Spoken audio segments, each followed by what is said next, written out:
What's up, guys? This is the second war of Season 2, and in this war we're going up against Acer, or Ass Reloaded. We've got some buddies over there, of course. Lacacy uploaded a video here, and Vex and Heisenberg 420 also uploaded their war videos against us, and then Brian uploaded his war video. All those war videos were uploaded last week, so I just happened to be a week behind the times here. And if for some reason you are watching this video and you have not yet watched their war vids, then I highly encourage you to do that. I'll have them linked down in the description. But also, obviously, I am showing my face again. The last video just seemed kind of boring without having my goofy face in there, so I wanted to throw that back in there. I wasn't actually paying attention to the scouting, so I can't give commentary on that right now, but I did scout my lane, and I decided to go with my most common attack team with the Ghost Rider synergy here. So we're just going to be moving along. We are moving at about 33% faster speed here just to get through this a little bit quicker. But first fight is against a 345 Cosmic Champ, Blaneable, and it's going to be a Venom Pool. And Venom Pool is relatively common on this node. It's enhanced bleed, debilitate, enhanced abilities, stuff like that. So, you know, an awakened Venom Pool can get unstoppable, and he can sometimes give you trouble, but no match for Blade with Danger Sense for sure. Okay, and then when we go to this next fight, it is, of course, a tech champion, and everybody should know by now this is probably an Ultron. It is 345, but that's as high as I would personally rank an Ultron, so that would make sense. And so I'm going to put on a little baby boost here, and just in case, you know, you never know. And we go in, and to my great surprise, it's a Dr. Octopus. And Dr. Octopus has some pretty funky animations. It definitely takes a little while to get used to. Initially, when I would fight him, I would always back up twice when he threw his heavy, which is unnecessary, and then I get parried sometimes. So only need to back up once for his heavy.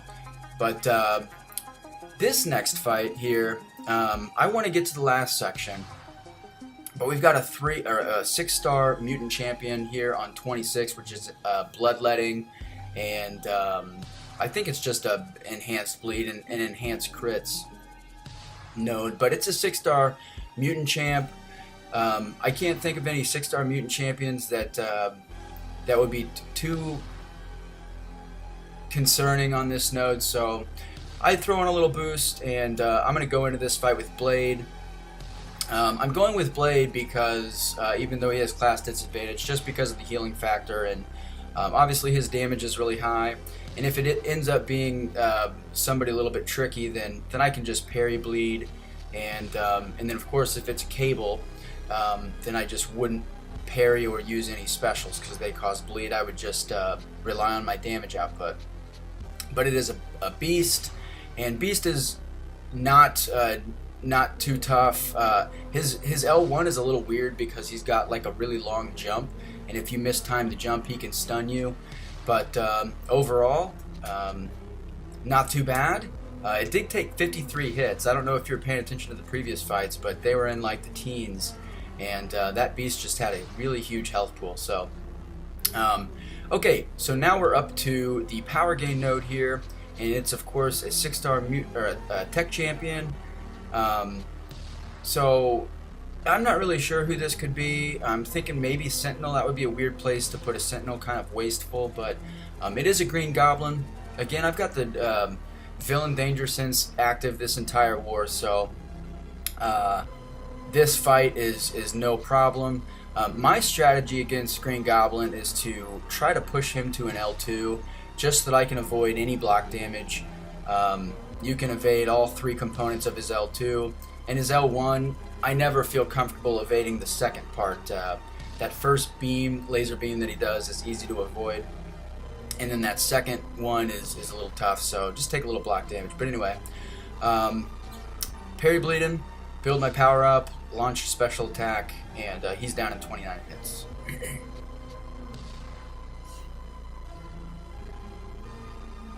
Alright, and then, so this one is enhanced and unblockable L1.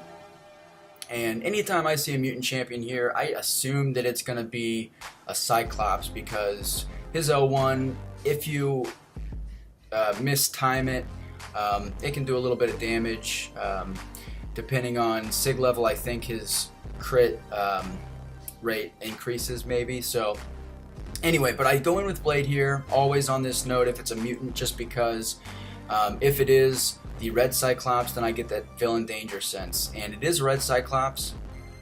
I do get the villain danger sense, and turns out he never gets to an L1, or he never has the opportunity to launch his L1, but yeah, anyway, pretty easy fight, 24 hits. Okay, and now I'm on to the Bane node, and this is a 345 skill champion. So, no clue really who would be on this node. It's not going to be like a Blade, because most people would have Blade at 455 or 455 at least. Kingpin is sometimes on this node, but it turns out to be a Crossbones. And again, I've got that villain danger sense. So let me recall some. Every single fight that I've had so far in this war, I have had the, oh, that's not true, Beast. I didn't get danger sense against Beast, and that's why he took 53 hits. But get villain danger sense against Crossbones, easy peasy. And this next one, I get a Dormammu. I love fighting Dormammu. Dormammu is pretty much the reason I took magic to 565 second.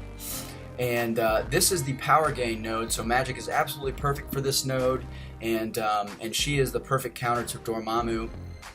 So I am going to switch up the boost a little bit, and there are a couple boosts that I'm going to be using here. So I'm going to be throwing on the 150% Mystic Power Boost, which is going to return 150% of the power that I use.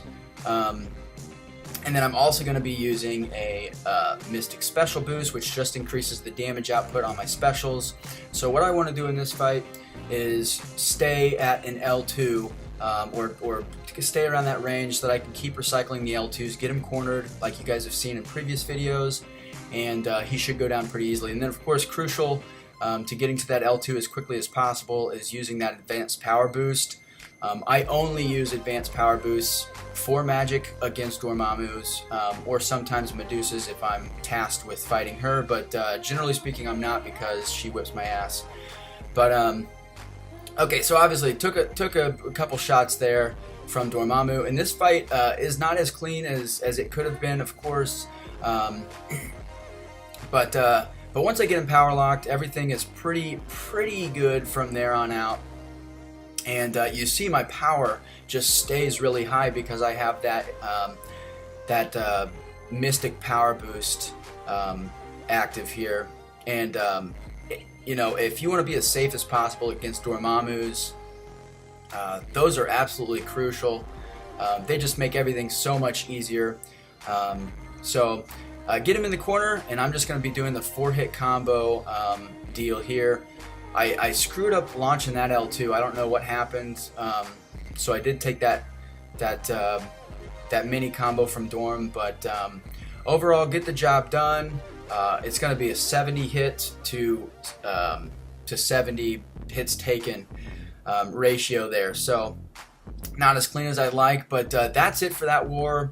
I don't mess around with Morningstar. I hate her, but I did end up getting one of the MVPs here. I got third MVP in our group, and overall pretty clean war. Dreaming up there too with a great war, and here's a little stat page too. So this is kind of a cleaned up version of what I wanted to introduce in my first war video a week ago. But I just didn't have the time to make it look good. It didn't look good, but had some interesting stuff here. So I've got all the nodes here listed, all the opponents. I've got the hits, hit count, attackers used. And then I wanted everybody to see how many items I use. I use a lot of items, and I think that item use is an important part of going through a war, and not dying or minimizing the risk of death. So I hope you guys like this. If anybody has any feedback on what they think that the infographic should include that's not on here, maybe tweaks, please let me know. This is something that kind of gets me excited because I really like stats and numbers and infographics, so I want to make sure that it looks awesome to everybody else. So anyway, thank you so much for watching. Sorry for the rambling.